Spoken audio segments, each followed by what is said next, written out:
So బీజేపీలో collection king PM Modi lineup కోసం లక్ష Vasool. Lineup కోసం లక్ష వసూల్. దీనికి ఒకసారి చదవాలి. పార్టీ అధిష్టానానికి చెందిన రిపోర్ట్ రంగంలోకి సెంట్రల్ ఇంటెలిజెన్స్. బీజేపీలో కలెక్షన్ కింగ్ వ్యవహారం హాట్ టాపిక్ గా మారింది. ఇటీవల రాష్ట్రంలో ప్రధాని పర్యటించే విషయం తెలిసిందే. పీఎం రాక సందర్భంగా లైనప్ కోసం రాష్ట్రానికి చెందిన జాతీయ స్థాయిలో పేరున్న ఓ నేత పలువురు నుంచి వసూలుకు పాల్పడినట్టు తెలుస్తుంది. ఒక్కొక్కరి నుంచి లక్ష చొప్పున వసూలు చేసిన సమాచారం. సెంట్రల్ ఇంటెలిజెన్స్ రంగంలోకి ప్రధాని పర్యటనలో ఏం జరిగిందనే అంశంపై ఆరా తీసినట్లు టాక్. ఇది ఎందుకు వచ్చింది తెలుసా? నేను చెప్తా.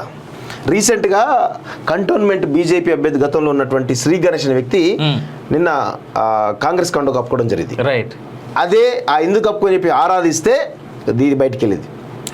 ఎందుకు అంటే శ్రీ గణేష్ అక్కడ మల్కాజ్గిరికి పిఎం రావడం జరిగింది. ప్రోటోకాల్ ప్రకారం అక్కడ ఉన్నటువంటి కాన్సుల్ ఇన్ఛార్జ్ కానీ కొంత కీ లీడర్స్ను ప్రధాని కలిపడం ఆనవాయితీ జరుగుతుంది వాస్తవంగా. ఇక్కడ ఏమైంది అంటే శ్రీ గణేష్ని కలిపియలేదు. శ్రీ గణేష్ని కలిపియకుండా ఆయన కింద డివిజన్ ప్రెసిడెంట్ వాళ్ళని కూడా కలిపేయడం జరిగింది ప్రధాని మోడీని. ఏందని చెప్పి ఆరాధిస్తే ఒక వ్యక్తి, కీలకమైనటువంటి ఒక వ్యక్తి వాంటెడ్లీ ఈయన దగ్గర 6 కోట్ల రూపాయలు మొన్న అసెంబ్లీ ఎన్నికల్లో టికెట్ కోసం తీసుకున్నాడు. అదేవిధంగా పార్టీ ఫండ్ 5 కోట్లు ఎంత వచ్చిందట. ఆ 5 కోట్లకు సంబంధించినటువంటి దాంట్లో కూడా ఈయనకి ఇవ్వలేదు అనేది ఒక సమాచారం మనకి. అంటే మనకు ఉన్న సమాచారం అంతే తప్ప పెద్ద మన నిజాలు తెలియదు. 11 కోట్ల రూపాయలకు సంబంధించినటువంటి వ్యవహారంలో ఆయన ఇబ్బంది పెట్టిండు. మళ్ళీ ఇప్పుడు కూడా పిఎం మోడీ వస్తే కలిపియలేదు. ఎట్ ది సేమ్ టైం మళ్ళీ టికెట్ కోసం మళ్ళీ డబ్బులు అడుగుతున్నట్టు సమాచారం. అందుకోసమే అసలు అక్కడ ఎందుకు పిఎంని ఎవరెవరు కలిసిరు ఏంది అని ఆరాధిస్తే డివిజన్ ప్రెసిడెంట్ అంతా కూడా డబ్బులు ఆయనకు ఒట్టి అయిపోయినట్టు తెలుస్తూ ఉంది. అది కాకుండా ఇంకా కొంతమంది లీడర్లు కూడా మొత్తానికి అయితే పెద్ద ఎత్తున ఈ వ్యవహారం జరిగింది అనేది వాస్తవం. అందులో భాగంగానే శ్రీ గణేష్ పోయింది కాబట్టి ఇది బయటకు వచ్చింది. వస్తాయి ఇంకా ఇట్లా చాలా ఉన్నాయి. సో బీజేపీలో కొంతమంది, నేను మొదటి నుంచి కూడా చెప్తాను, కొంతమంది వ్యక్తులు బీజేపీ పార్టీ ఎదగకుండా చేయడానికి చాలా పెద్ద ప్రయత్నాలు చేస్తూ ఉన్నారు. వాళ్ళకేమో చేత కాదు, పని చేయడం అసలే చేత కాదు, కనీసం మొబిలైజ్ చేయడం కానీ మాట్లాడడం కానీ ఏం చేయడం చేత కాదు.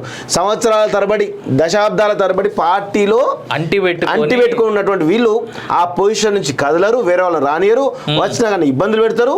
కొత్త నాయకులంతా చేరాలంటే భయపడుతున్నారు బీజేపీలో. తెలుసా, కొత్త వాళ్ళు బీజేపీకి రావాలంటే భయపడుతున్నారు. వీళ్ళ ఆధిపత్యం చూసి, వీళ్ళ కంట్రోల్ ఉన్నారట. ఒక్కరు కూడా కనీసం ఒక 10 ఓట్లు కూడా వీళ్ళకి రావు పోటీ చేస్తే. సర్పంచ్ కూడా గెలవలేని వాళ్ళు ఈరోజు పార్టీ నడిపిస్తూ ఉన్నారు.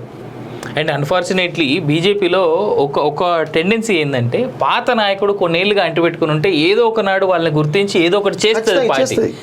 నువ్వు గెలవకపో అసలు నీకు టికెట్ ఇవ్వకపోని నేను తీసుకొని చాలా అగ్రస్థానంలో కూర్చోబెడుతుంది. బట్ లాయల్టీ ఈజ్ ఇంపార్టెంట్ బీజేపీలో. అదొక్కటే నాకు తెలిసి ఇప్పటి వరకు భారతదేశంలో ఉన్నటువంటి అన్ని పార్టీల్లో చాలా లాయల్గా ఉండేటువంటి పార్టీ బీజేపీ. క్రమశిక్షణ, లాయల్టీ అంటే క్రమశిక్షణ. అలాంటి చోట కూడా ఇలాంటి మాటలు విన్నాం అంటే ఎవరిని నమ్మాలి, ఎవరికి ఓటేయాలి అనేటువంటి సందర్భం వస్తే చాలా ప్రశ్నార్థకం. మొన్న అసెంబ్లీ ఎన్నికల్లో బీజేపీ 8 సీట్లు రావడం కారణం కూడా అలాంటి నాయకులే. అంతే, వాళ్ళే గెలిచిండ్రు. బెస్ట్ ఫిగర్స్ రావాల్సిన అవసరం ఉండే వాస్తవంగా. కరెక్ట్. కానీ రాలేదు. ఎవరైతే ప్రజాబలం ఉండి కొంత సెల్ఫ్గా పనిచేస్తున్నారో వాళ్ళే గెలిచారు. వాస్తవం చెప్పాలంటే బలమైన వ్యక్తులే గెలిచారు. ఇంకా చాలా మంది గెలవాల్సిన అవసరం ఉండే. వాస్తవం ఇంకా దాదాపు 28 నుంచి 30 సీట్లు ఈజీగా గెలవడానికి అవకాశం ఉండే. రెండో స్థానంలో ఆగిపోయి కొంత ఇలాంటి వాళ్ళ వల్ల